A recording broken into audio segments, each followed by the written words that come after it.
जय श्री कृष्ण मित्रों। भगवान श्री कृष्ण ने अपने बाल्यकाल में कई राक्षसों व दुष्टों का विनाश किया।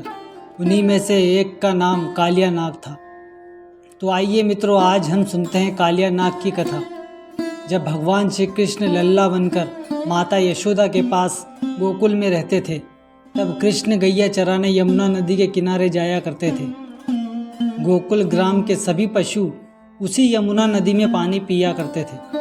एक बार गोकुल में यमुना नदी के किनारे कुछ गायें मरी पड़ी थी, जिन्हें देखकर वहां के लोगों में दहशत फैल गई। जब इस बात का पता चला कि गाय के मरने का कारण विष है, तो सभी लोगों ने यमुना नदी को देखा और उसके जल की जांच पड़ताल की।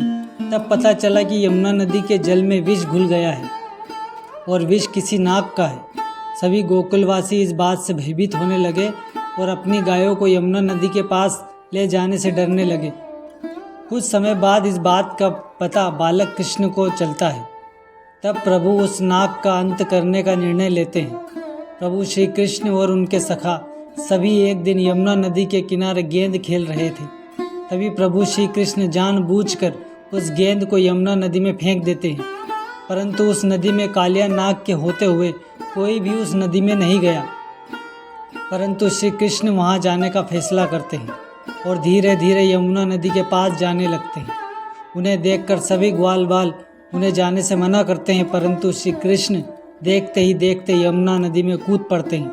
उन्हें कूदता देख सभी ग्वाल बाल माता यशोदा के पास पहुंचकर सारी बात बता देते हैं। माता यशोदा और बाबा नंद इस बात से घबरा जाते हैं और दौड़ते हुए यमुना के किनारे आ जाते हैं और कृष्ण के बाहर न आने पर रोने लगते हैं। उधर श्री कृष्ण यमुना नदी की तलहटी में चले जाते हैं, जहाँ कालिया नाग अपनी चार पत्नियों के साथ विश्राम कर रहा था।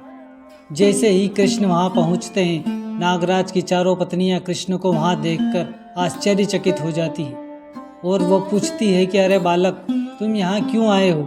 तुम्हें पता नहीं यहाँ नागराज का स्थान है? तुम जल्दी से यहाँ से जाओ। अगर नागराज उठ गए तो वह तुम्हारे इस कोमल शरीर को पल भर में भस्म कर देंगे।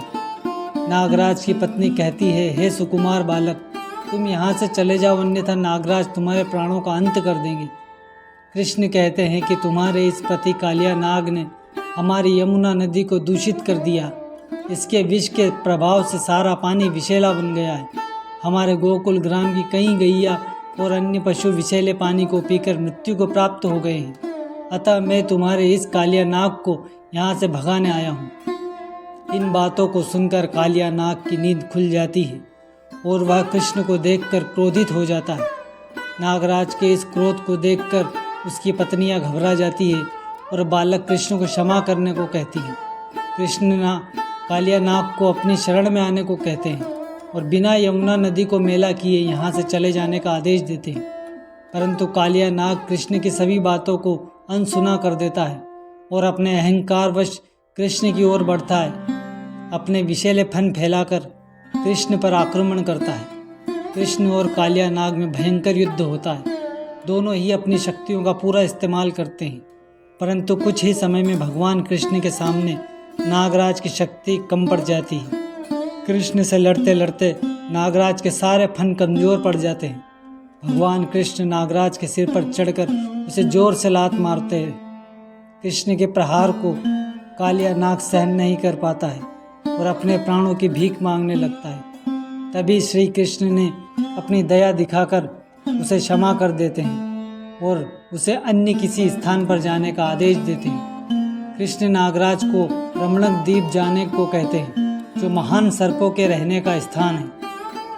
परंतु नागराज कहता है कि हे प्रभु, पहले मैं उसी रमणक द्वीप पर अपनी पत्नियों के साथ रहता था, परंतु एक बार गरुड़ जी मुझे वहाँ देखकर मुझ पर झपट पड़े थे।